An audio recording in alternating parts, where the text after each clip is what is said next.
আর আমার মাথার বাড়ি, আর আমি ক্ষতির ভিতর পড়ে গেলাম। এই টাইলস কি থাকবে? এই টাইলস কি খুলে পড়বে? টাইলসের নিচে বালি নাই, জয়েন্ট কেটে গেছে, একটু মিল নাই, প্যান ভেঙে ফেলছে, প্যানের সাইডে ফাঁকা পড়ে গেছে, টাইলস ঢপঢপ আওয়াজ দিচ্ছে। আসসালামু আলাইকুম বিয়াস, আশা করি সবাই ভালো আছেন, আমিও ভালো আছি আলহামদুলিল্লাহ। আমরা এত কষ্ট করে একটা বাড়ি তৈরি করি, এত কষ্ট করে টাকা কামাই করে একটা বাড়ি তৈরি করি, সেই বাড়ির কাজ যদি খারাপ হয়, অবশ্য রাজআলাদের কাজ যদি খারাপ হয় কিন্তু সেটা ঠিক করা যায়, কিন্তু টাইলস মিস্ত্রিরা যদি টাইলসের কাজটা খারাপ করা যায় সেটা কখনো ঠিক করা যায় না। রাজের ইট যদি একটু গাঁথনি এলোমেলো হয় অবশ্য প্লাস্টার করে সমান করে দেওয়া যায় পরবর্তীতে, কিন্তু টাইলসের কাজটা এমন কাজ, এই কাজ যদি একবার নষ্ট হয়ে যায় সেই কাজ ঠিক করা একবারেই অসম্ভব।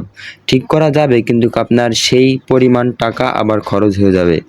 এই বিষয় নিয়ে একটা ভিডিও আপনাদেরকে নিয়ে আসলাম আপনাদের সামনে, আপনাদেরকে সতর্ক করার জন্য, সাবধান করার জন্য। আপনারা এরকম ভুলের ভিতর যাতে না পড়েন এই জন্য খুবই গুরুত্বপূর্ণ একটা ভিডিও নিয়ে আসলাম আমার এই ছোট্ট একটা চ্যানেলে।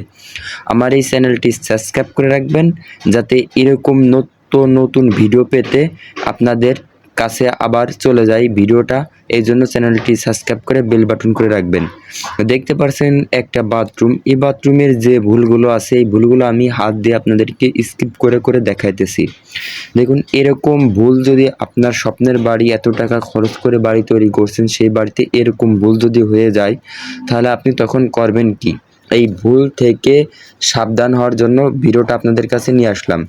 এই ভিডিওটা দেখে আপনি অবশ্যই ভালো মানের মিস্ত্রি দিয়ে এই টাইলসগুলো ফিটিংস করবেন। আপনার বাথরুম বলেন, যেথায় আপনি কাজ করাবেন, রাজমিস্ত্রি কাজ, যে কাজে আপনি করান না কেন, কোনো মিস্ত্রিকে যাচাই বাছাই করে তারপরে এই কাজগুলো করাবেন। এই কাজগুলো যদি আপনি যাচাই বাছাই করে করান তাহলে আপনি এতটা ঠকবেন না আর এতটা আপনার ক্ষতি হবে না।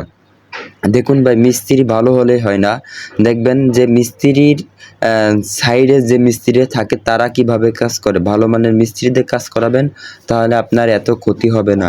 দেখতে পারছেন এই ভাইটার কত ক্ষতি হয়েছে। যে মিস্ত্রি কাজ করছিল তাদেরকে সরাই দিয়ে তারপর আমাদেরকে নিয়ে আসে। আপনারা এগুলো খেয়াল করবেন, আগের থেকে খেয়াল করবেন যাতে আপনাদের এই ক্ষতিগুলো না হয়। আমার ভিডিওটা যদি আপনি একটু উপকৃত হন অবশ্যই কমেন্টে জানাবেন।